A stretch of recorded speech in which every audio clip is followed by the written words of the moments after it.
Kisah teladan Nabi Sulaiman. Nah, Nabi Sulaiman adalah putra dari Nabi Daud. Setelah Nabi Daud alaihi salam wafat, maka Nabi Sulaiman inilah yang menggantikannya sebagai raja dari kerajaan Bani Israel. Mukjizatnya yang paling terkenal adalah diberinya keistimewaan oleh Allah, yaitu beliau dapat memerintah bukan hanya kepada manusia saja, melainkan juga kepada hewan, angin, dan jin. Nah, Nabi Sulaiman ini dapat menjadikan angin bertiup atas perintahnya ke tempat yang ia kehendaki. Maka seperti Superman ya, bisa terbang. Nah, Allah pun menundukkan jin-jin untuk melayani Nabi Sulaiman. Di antara mereka ada yang dapat membangun istana dan benteng-benteng. Kemudian ada juga yang bertugas menyelam di laut untuk mengeluarkan mutiara dan batu-batu mulia. Nah, Allah memberi kekuasaan pada Nabi Sulaiman atas setan-setan yang kafir sehingga ia mampu mengikat mereka untuk mencegah kejahatannya. Allah juga memberinya mukjizat berupa kemampuan untuk mengerti bahasa binatang. Meskipun beliau kaya raya dan berkuasa, Nabi Sulaiman ini tetap rendah hati, patuh dan tunduk pada perintah Allah. Kisah Nabi Sulaiman terdapat di dalam Al-Quran, yaitu Quran Surat An-Naml ayat ke-15 sampai ke ayat 44. Nah, doa Nabi Sulaiman ini selalu dikabulkan oleh Allah, yaitu tidak ada seorang pun yang memiliki kerajaan besar dan kaya raya seperti kerajaannya.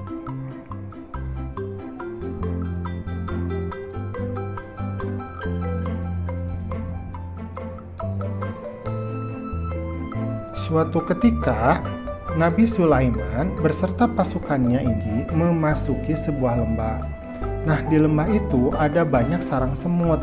Melihat banyaknya pasukan yang dibawa oleh Nabi Sulaiman, maka para semut pun ketakutan. Mereka khawatir terinjak-injak pasukan besar itu. Jirsan, ini raja semutnya ya, ini berasal dari Bani Syihiban, berkata pada semut yang lain, "Hai semut-semut, masuklah ke dalam sarang-sarangmu, agar kamu tidak diinjak oleh Nabi Sulaiman dan tentaranya, sedangkan mereka itu tidak menyadari keberadaan kita." Maka mendengar perkataan Raja Semut yang ketakutan itu, Nabi Sulaiman pun tertawa. Ia kemudian bersyukur kepada Allah yang telah memberinya keistimewaan, sehingga ia dapat memahami ketakutan para semut.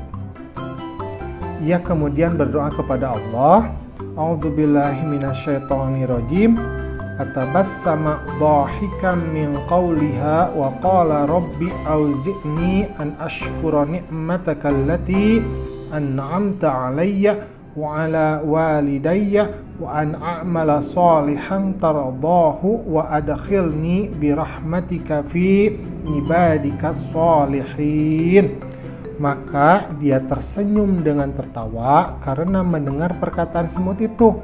Dan dia berdoa, "Ya Tuhanku, berilah aku ilham untuk tetap mensyukuri nikmat-Mu yang telah Engkau anugerahkan kepadaku dan kepada dua orang tuaku, ibu bapakku, dan untuk mengajarkan amal soleh yang Engkau ridhoi.